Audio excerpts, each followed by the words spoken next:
നമസ്കാരം. പശ്ചിമേഷ്യൻ സംഘർഷമായവില്ലാതെ തുടരുന്നു. ഇപ്പോഴത്തെ നിലയിൽ സംഘർഷം ഇനിയും നീണ്ടുപോകുന്ന അവസ്ഥയിലാണ് കാര്യങ്ങൾ. ഇറാനിൽ സഖ്യസേന ആക്രമണം കടുപ്പിച്ചെങ്കിലും വിട്ടുവീഴ്ചയില്ലാത്ത നിലപാടിലാണ് ഇറാനും. ഇതോടെ സംഘർഷം തുടർച്ചയായി 12ാം ദിനവും തുടരുകയാണ്. ഇറാന്റെ ആകാശത്തും കടലിലും ആക്രമണം കടുപ്പിക്കുകയാണ് അമേരിക്കയും ഇസ്രയേലും. ഇറാൻ തലസ്ഥാനമായ ടെഹ്റാൻ അടക്കമുള്ള നഗരങ്ങളിൽ പുതിയ ആക്രമണ പരമ്പരയാണ് ഇസ്രയേൽ നടത്തിയത്. പലയിടത്തും സ്ഫോടനങ്ങളുണ്ടായി. 10,000 ഗ്രാമപ്രദേശങ്ങളിൽ അഭയം തേടി. ഇന്ധന സംഭരണശാലകൾക്ക് നേരെയുണ്ടായ ആക്രമണങ്ങൾ വ്യാപകമായ മലിനീകരണത്തിന് കാരണമായി. പാർപ്പിട സമുച്ചയത്തിന് നേരെയും ആക്രമണമുണ്ടായി. അതേസമയം ഇസ്രയേൽ അമേരിക്ക ആക്രമണങ്ങൾക്ക് മിസൈൽ ആക്രമണത്തിലൂടെ ഇറാൻ തിരിച്ചടിച്ചു. സെൻട്രൽ ഇസ്രായേലിലേക്ക് മിസൈലുകൾ പായുന്നതിന്റെ ദൃശ്യങ്ങളും പുറത്തുവന്നു. ബഹ്റൈനിലും ഇറാഖി കുർദിസ്ഥാനിലുമുള്ള US സൈനിക കേന്ദ്രങ്ങളിലേക്ക് ഇറാൻ വിപ്ലവസേന ആക്രമണം നടത്തിയെന്ന് ഇറാനി മാധ്യമങ്ങളും റിപ്പോർട്ട് ചെയ്തു. തങ്ങളുടെ പടക്കപ്പൽ മുക്കിയത് ക്ഷമിക്കില്ലെന്നും രക്ഷാപ്രവർത്തനം വരെ തടഞ്ഞ അമേരിക്ക കാണിച്ചത് നാസികളെക്കാൾ മോശം സമീപനമാണെന്നും ഇറാൻ പറയുന്നു.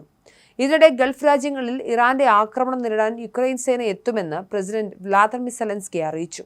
ഇറാനിയൻ ഡ്രോണുകളെ നേരിടാൻ യുക്രൈൻ സൈനിക വിദഗ്ധരാണ് ഗൾഫിലേക്ക് എത്തുക. ഹോർമൂസ് കടലിടുക്കിന് സമീപം മൈനുകൾ സ്ഥാപിക്കുന്ന 16 ഇറാനിയൻ കപ്പലുകൾ US സേന തകർത്തു. കടലിടുക്കിൽ ഇറാൻ സ്ഥാപിക്കുന്ന മൈനുകൾ ഉടനടി നീക്കം ചെയ്യണമെന്ന് പ്രസിഡന്റ് ഡൊണാൾഡ് ട്രംപ് മുന്നറിയിപ്പ് നൽകി. അതേസമയം ഗൾഫിൽ ജനവാസ കേന്ദ്രങ്ങളും റിഫൈനറികളും ലക്ഷ്യമിട്ട് ഇറാൻ ആക്രമണം തുടരുകയാണ്. 9 ഡ്രോണുകൾ പതിച്ചതിനെ തുടർന്ന് 2 പേർ കൂടി മരിച്ചതായി UAE സ്ഥിരീകരിച്ചു. ബഹ്റൈൻ തലസ്ഥാനമായ മനാമയിൽ പാർപ്പിട സമുച്ചയത്തിന് നേരെ നടന്ന ഇറാനിയൻ ആക്രമണത്തിൽ 29 വയസ്സുകാരി കൊല്ലപ്പെടുകയും 8 പേർക്ക് പരിക്കേൽക്കുകയും ചെയ്തു. അതിനിടെ ഇറാനെതിരെ വീണ്ടും ഭീഷണി മുഴക്കി അമേരിക്കൻ പ്രസിഡന്റ് ഡൊണാൾഡ് ട്രംപും രംഗത്ത് വന്നു. ഹോർമൂസ് കടലിടുക്കിൽ മൈനുകൾ കണ്ടെത്തിയെന്ന റിപ്പോർട്ടുകളുടെ പശ്ചാത്തലത്തിലാണ് ട്രംപിന്റെ പുതിയ ഭീഷണി. സുപ്രധാനമായ ഈ കടലിടുക്കിൽ മൈനുകൾ സ്ഥാപിച്ചിട്ടുണ്ടെങ്കിൽ സമാനതകളില്ലാത്ത സൈനിക നടപടി നേരിടേണ്ടി വരുമെന്നാണ് മുന്നറിയിപ്പ് നൽകിയിരിക്കുന്നത്. സോഷ്യൽ മീഡിയ പ്ലാറ്റ്ഫോമായ ട്രൂത്തിലൂടെയായിരുന്നു സന്ദേശം.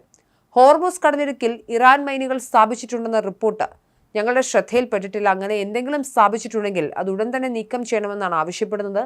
മൈനുകൾ സ്ഥാപിക്കുകയോ അത് നീക്കം ചെയ്യാൻ തയ്യാറാകാതിരിക്കുകയോ ചെയ്താൽ ഉണ്ടാകാൻ പോകുന്ന പ്രത്യാഘാതങ്ങൾ സമാനതകളില്ലാത്തതായിരിക്കുമെന്നാണ് ട്രംപ് മുന്നറിയിപ്പ് നൽകിയത്. ഇറാൻ സ്ഥാപിക്കാൻ സാധ്യതയുള്ള മൈനുകൾ അവർ നീക്കം ചെയ്യുകയാണെങ്കിൽ അത് ആ രാജ്യത്തിന് തന്നെ ശരിയായ ചുവടുവയ്പായിരിക്കുമെന്നാണ് അമേരിക്കൻ പ്രസിഡന്റ് ഡൊണാൾഡ് ട്രംപ് അറിയിച്ചിരിക്കുന്നത്.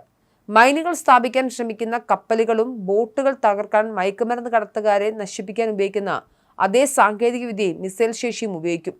അത് വളരെ ക്രൂരമായിരിക്കുമെന്നാണ് ട്രംപ് അറിയിച്ചിരിക്കുന്നത്. ഇറാനിലെ ഇസ്ലാമിക് റവല്യൂഷണറി ഗാർഡ് കോർപ്സ് പരമ്പരാഗത നാവികസേനയോടൊപ്പം ഉൾക്കടലിന്റെ നിയന്ത്രണം ഏറ്റെടുത്തുവെന്ന റിപ്പോർട്ടിന് പിന്നാലെയാണ് ട്രംപിന്റെ ഈ പ്രതികരണം.